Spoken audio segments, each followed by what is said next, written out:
So hi everyone, welcome back to another new video. So guys, finally तुमच्या MST CET 2026च्या बॅचसाठी तुमची registration process आता सुरू झालेली आहे. सगळ्यात पहिले ही रजिस्ट्रेशनचा पार्ट 1 आहे. ह्या पार्ट 1 मध्ये तुम्हाला सगळा प्रोफाईल तुमचा क्रिएट करायचा आहे, तुमचा अकाउंट क्रिएट करून ठेवायचा आहे. म्हणजे ह्याच्यामध्ये आता भरपूर काही चेंजेस झाले आहेत. ह्या वर्षी तुम्हाला आधार कार्ड सोबत लिंक करायचं आहे, तुमचा अप्पर ID तुम्हाला लिंक करायचा आहे. असे भरपूर काही चेंजेस आहेत. नक्की कसं करायचं आहे, काय करायचं आहे, हे सगळं मी तुम्हाला आजच्या व्हिडिओमध्ये पूर्ण डिटेलमध्ये एक्सप्लेन करणार आहे. लक्षात घ्या, ही पार्ट 1 ची व्हिडिओ आहे. पार्ट 2 अजून रिलीज म्हणजे अनलॉक झालेलं नाही आहे. पार्ट 2 ची ॲप्लिकेशन फॉर्म फिलिंग सुरू नाही झाली आहे. पार्ट 1 ची सुरू झाली आहे. तर ह्या व्हिडिओमध्ये पूर्ण तुम्हाला पार्ट 1 बघायला मिळेल. तर पूर्ण ही व्हिडिओ तुम्ही नक्की बघा. ॲज वेल एज जर तुम्ही ह्या चॅनलवर नवीन असाल तर नक्की तुम्ही ह्या चॅनलसोबत कनेक्टेड राहा, सबस्क्राईब करून ठेवा. सगळ्यात पहिले तुम्हाला ॲप्लिकेशन फॉर्म फिलअप करायच्या आधी तुमचं डिजिलॉकरचं अकाउंट तुम्हाला ओपन करून ठेवायचं आहे. जर तुमचं अकाउंट ओपन नसेल केलेलं तर लवकरात लवकर तुम्ही ओपन करून घ्या, कारण की ते तुमचे रिक्वायर्ड असणार आहे. ॲज वेल एज तुम्हाला अप्पर ID तुम्हाला जनरेट करून ठेवायची आहे. अप्पर ID कुठून जनरेट करणार?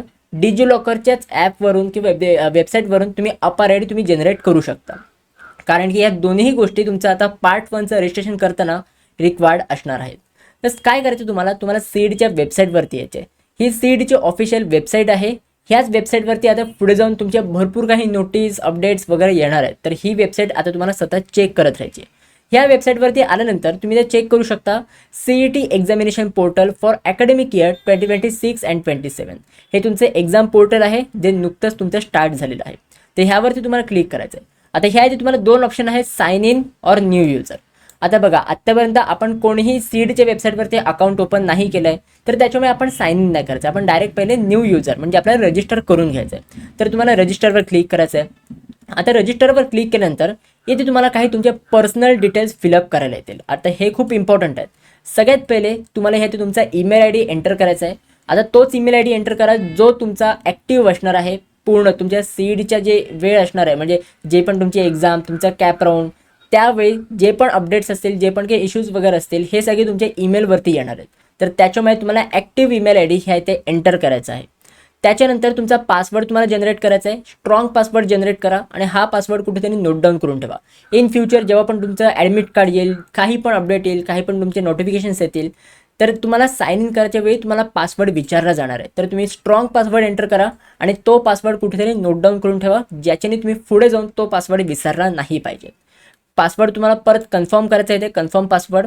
त्याच्यानंतर तुमचं फुल नेम ह्याते तुम्हाला पूर्ण तुमचा कॅन्डिडेट नेम एंटर करायचं आहे. Name should be as per Aadhaar card. तुमच्या आधार कार्डवरती जसं नेम आहे तसं नेम तुम्हाला ह्याते एंटर करायचं आहे. जे पण तुमचं करेक्ट नेम असेल तर ते तुम्ही ह्याते एंटर करा.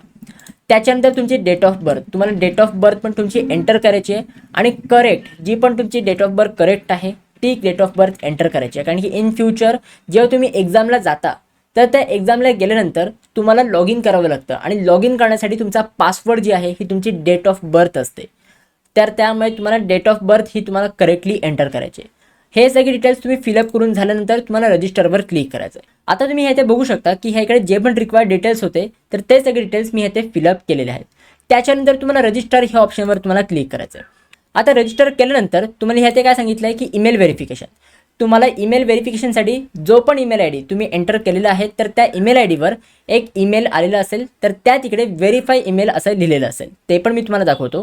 ह्यात तुम्ही बघू शकता की मला ईमेल IDवर एक ईमेल व्हेरिफिकेशन आलेलं आहे की आपल्याला CETला लॉग इन करायचं आहे, रजिस्टर करायचं आहे. तर त्या तिथे ईमेल व्हेरिफिकेशन आलं आहे.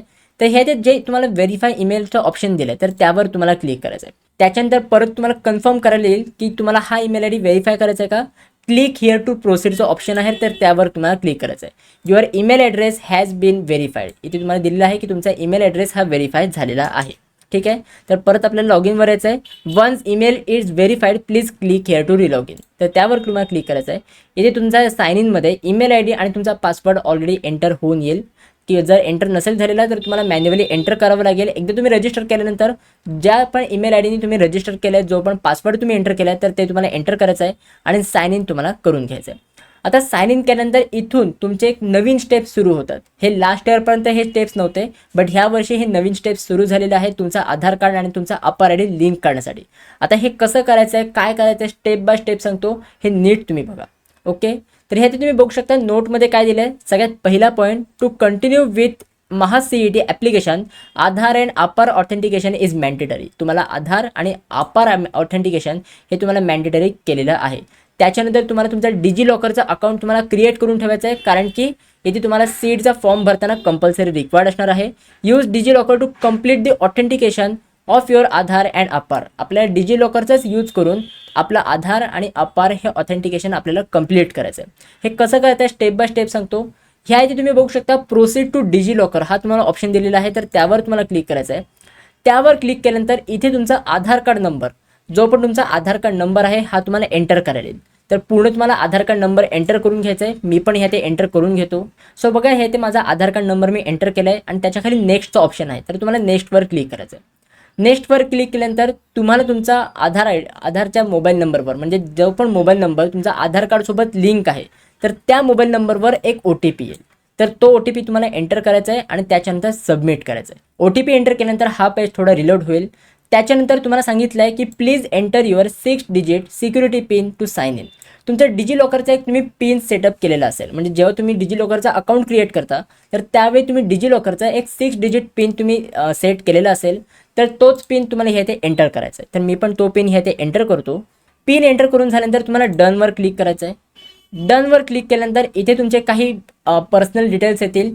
जे पण डिटेल्स तुम्ही डिजी लॉकरमध्ये सेट केलेले असतील, तुम्ही आधार कार्डसोबत अपार ID सोबत जे पण डिटेल्स तुमचे लिंक असतील, तर ते सगळे डिटेल्स ह्या ते येतील.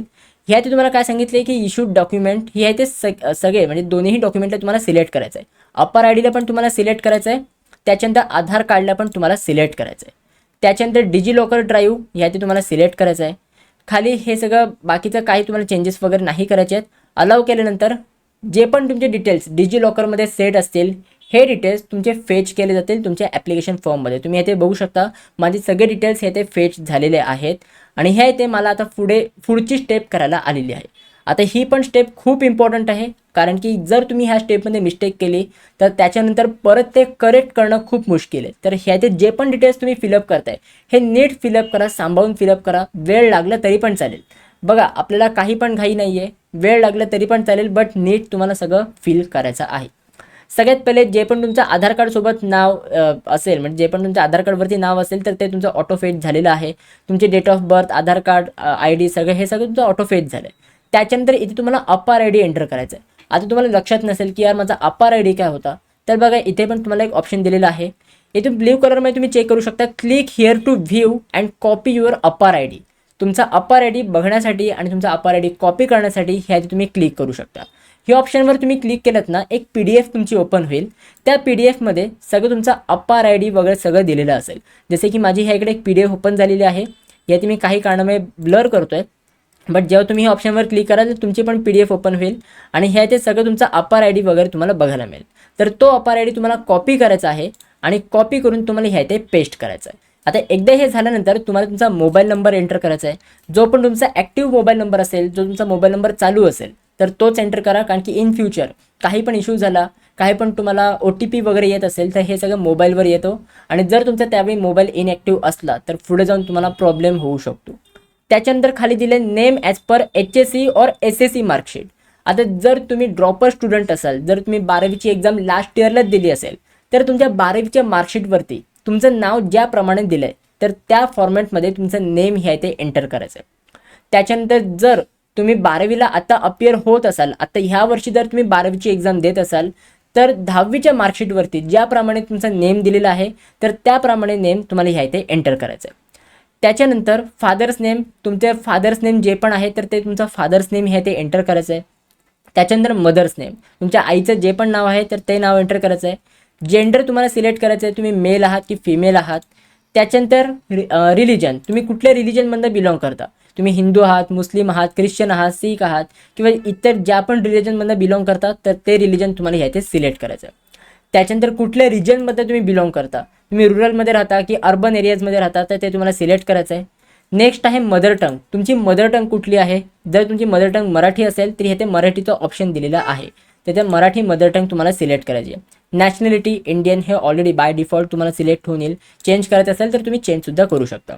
ॲन्युअल फॅमिली इन्कम, तुमची ॲन्युअल फॅमिली इन्कम किती आहे, लक्षात घ्या की ही जी ॲन्युअल फॅमिली इन्कम आहे ही तुमच्या इन्कम सर्टिफिकेटवरती दिलेली असेल. जर तुम्ही इन्कम सर्टिफिकेट काढलं असेल तर तुम्ही ॲन्युअल फॅमिली इन्कम जी तुम्हाला इन्कम सर्टिफिकेटवरती दिली आहे ती तुम्ही इथे एंटर करू शकता. आता भरपूर मुलांचा प्रश्न असेल की दादा माझं इन्कम सर्टिफिकेटच नाही आहे, आमच्याकडे इन्कम सर्टिफिकेट अजून काढलं नाही आहे. तर जी पण रेंज आहे, ज्या पण रेंजमध्ये तुमची इन्कम आहे ॲन्युअल फॅमिली इन्कम ही तुम्ही एंटर करा. लक्षात घ्या फॉर्म फिलअप करताना तुम्हाला इन्कम सर्टिफिकेट हे अपलोड नाही करावं लागत. जस्ट तुम्हाला ते इन्कम रेंज तुम्हाला सिलेक्ट करायला दिली. त्याच्यानंतर मॅरिटल स्टेटस, तुम्ही मॅरिड आहात का की अनमॅरिड आहात. लग्न वगैरे नाही ना केले तुम्ही. मॅरिड असाल तर मॅरिड करा किंवा अनमॅरिड जर तुम्ही म्हणजे सिंगल असाल तर तुम्हाला अनमॅरिड हे ते सिलेक्ट करायचं आहे. त्याच्यानंतर तुम्हाला परमनंट ॲड्रेस, तुम्ही कुठे राहता तुमचा रेसिडेन्शियल ॲड्रेस जो पण आहे तर हा तुम्हाला ॲड्रेस हे ते एंटर करायचा आहे. Address line 1, address line 2, address line 3 हे 2 ॲड्रेस लाईन तर मॅन्डेटरी आहेत. इथे तुम्ही बघू शकता रेड स्टार दिलेला आहे म्हणजे हे डिटेल्स तुम्हाला फिलअप करायचेच आहेत. त्याच्यानंतर जे आहे तिथे तुम्हाला रेड टिक मार्क नाही दिलं आहे तर ते डिटेल्स तुम्ही नाही फिलअप केले तरी पण चालतील. जसं की हे ते address line 1 and address line 2 compulsory आहे, हे तुम्हाला 2 लाईन्सवर फिलअप करायचे आहेत. ॲड्रेस लाईन 3 नाही फिलअप केले तरी पण चालतील. त्याच्यानंतर कुठल्या स्टेटमध्ये बिलॉंग करता, तुम्ही महाराष्ट्रामधनं आहात की इतर आउट ऑफ महाराष्ट्र स्टेटचे कॅन्डिडेट आहात तर ते तुम्हाला सिलेक्ट करायचं आहे. तर जर मी महाराष्ट्रामधनं असेल तर मी हे ते महाराष्ट्र सिलेक्ट करेन. कुठल्या डिस्ट्रिक्टमध्ये बिलॉंग करता तर ते सुद्धा डिस्ट्रिक्ट तुम्हाला ह्याचे सिलेक्ट करायचं आहे. त्याच्यानंतर तालुका, कुठल्या तालुक्यामध्ये बिलॉंग करता, मुंबई. त्याच्यानंतर म्हणजे जर तुमचा इतर कुठला तालुका असेल तर तो तालुका तुम्ही सिलेक्ट करू शकता. त्याच्यानंतर कुठल्या विलेजमधनं बिलॉंग करता, विलेजचं नाव तुम्हाला सिलेक्ट करायचं आहे. त्याच्यानंतर पिनकोड, तुमच्या एरियाचा पिनकोड काय आहे तर तो सुद्धा पिनकोड तुम्हाला हे ते एंटर करायचा आहे. त्याच्यानंतर STD कोड हे कंपल्सरी नाही आहे. बघा हे ते रेड स्टार नाही आहे म्हणजे तुम्ही हे जे डिटेल्स आहेत हे सोडले तरी चालतील, नाही फिलअप केले तरी चालतील. बट हे जे रेड टिकमार्क दिलेले डिटेल्स आहेत हे तुम्हाला कंपल्सरीली फिलअप करायचे. त्याच्यानंतर अल्टरनेट मोबाईल और फोन नंबर, तुम्ही वरती एक मोबाईल नंबर एंटर केलेला असेल बट त्याच्यानंतर अजून एक अल्टरनेटिव्ह मोबाईल नंबरसुद्धा तुम्हाला इथे एंटर करायचा आहे. तर तुमच्या पॅरेंट्सचा किंवा तुमच्या गार्डियनचा मोबाईल नंबर ह्या इथे तुम्ही एंटर करू शकता. ठीक आहे. हे सगळे डिटेल्स फिलअप झाल्यानंतर ह्या इथे सेम एज परमनंट ॲड्रेस, म्हणजे जर तुमचा परमनंट ॲड्रेस आणि जर तुमचा करस्पॉन्डन्स ॲड्रेस जर तुमचा सेम असेल तर हे ऑप्शनवर तुम्हाला क्लिक करायचं आहे की सेम एज परमनंट ॲड्रेस. म्हणजे जे पण डिटेल्स तुम्ही वरती फिल केलेले असतील तेच डिटेल्स तुमचे ऑटोमॅटिकली खालीसुद्धा फिलअप होऊन येतील. ओके. त्याच्यानंतर खाली अजून काही इम्पॉर्टंट डिटेल्स आहेत. सगळ्यात पहिले आहे अदर डिटेल्स, जसे की are you domiciled in the state of Maharashtra, म्हणजे तुमचा जन्म महाराष्ट्रामध्ये झाला आहे का, तुम्ही महाराष्ट्र स्टेटमध्ये बिलॉंग करता का, तुमचं डोमिसाइल सर्टिफिकेट महाराष्ट्रामधलं आहे का. तर ह्या ते काय दिलं येस ऑर नो. आता जर तुमचं बर्थ सर्टिफिकेट जर तुमचा जन्म महाराष्ट्रामध्ये झाला असेल तर तुम्ही ह्या ते येस करायचं आहे कारण की तुमचा बर्थ सर्टिफिकेट पण महाराष्ट्राचंच असणार आहे.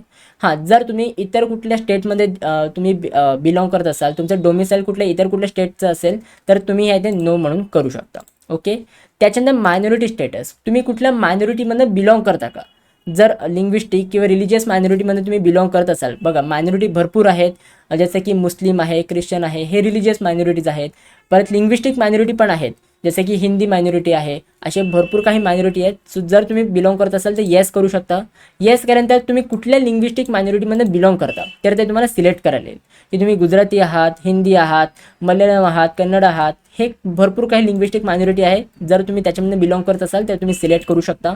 रिलिजियस मायनॉरिटी, जर तुम्ही कुठल्याही रिलिजियस मायनॉरिटीमध्ये बिलॉंग करत असाल तर ह्या ते सिलेक्ट करू शकता. ठीक आहे. तर ह्या मी नोच करतो, मी कुठल्याही मायनॉरिटीमध्ये बिलॉंग नाही करत तर मी ह्या ते नो सिलेक्ट करतो. ठीक आहे. लक्षात घ्या की जेवढी पण मराठी लोकं आहेत ती कुठल्याही मायनॉरिटीमधनं बिलॉंग नाही करत. सो भरपूर म्हणजे कॉमेंट्स येतात की दादा माझी मदर टंग मराठी आहे तर मी कुठल्या मायनॉरिटीमध्ये बिलॉंग करतो का, माझी लिंग्विस्टिक मायनॉरिटी मराठी अशी कुठली आहे का, नाही. जर तुम्ही मराठी असाल तर तुम्ही कुठल्याही मायनॉरिटीमध्ये बिलॉंग नाही करत. त्याच्यानंतर आहे are you person with disability, तुम्ही PWD कॅन्डिडेट आहात का.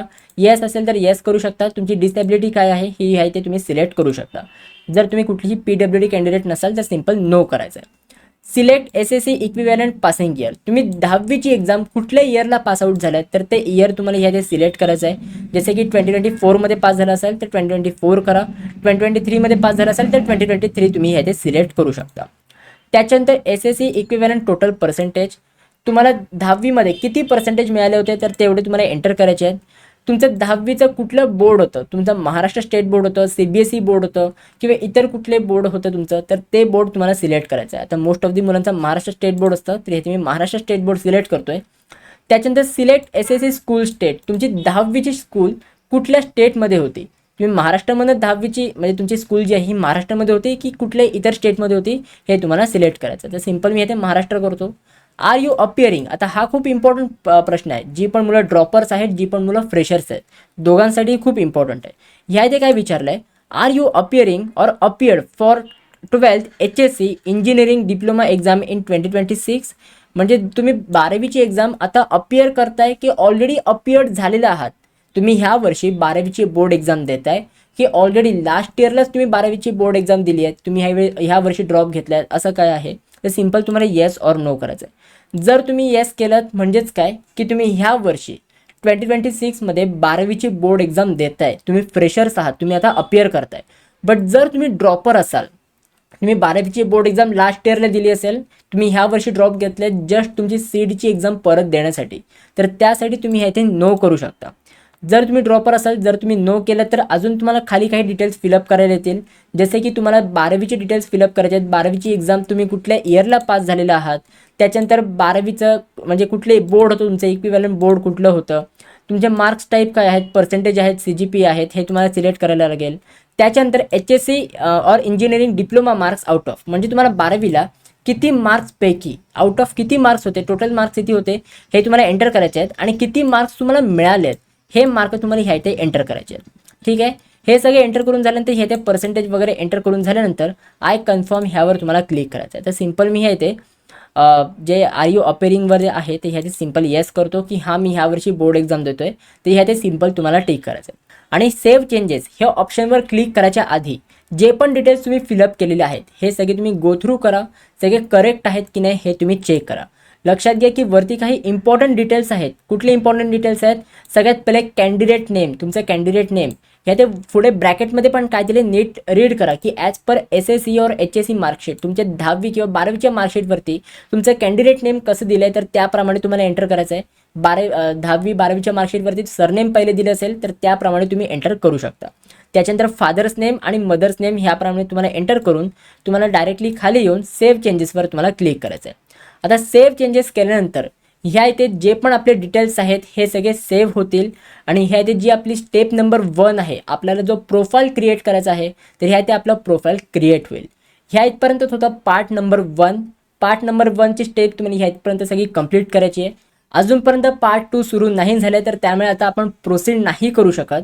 पार्ट नंबर 2मध्ये म्हणजे जेव्हा पण तुमची पार्ट 2ची रजिस्ट्रेशन प्रोसेस सुरू होईल तर त्यावेळी तुम्हाला CET रजिस्ट्रेशन हा जो ऑप्शन आहे ह्यावर क्लिक करून तुम्हाला एक MST CET 2026 हा तुम्हाला ऑप्शन बघायला मिळेल. जसे की ह्याचे 2 ऑप्शन दिलेत ना, त्याचप्रमाणे आपलं MST CET 2026 हा तुम्हाला ऑप्शन बघायला मिळेल.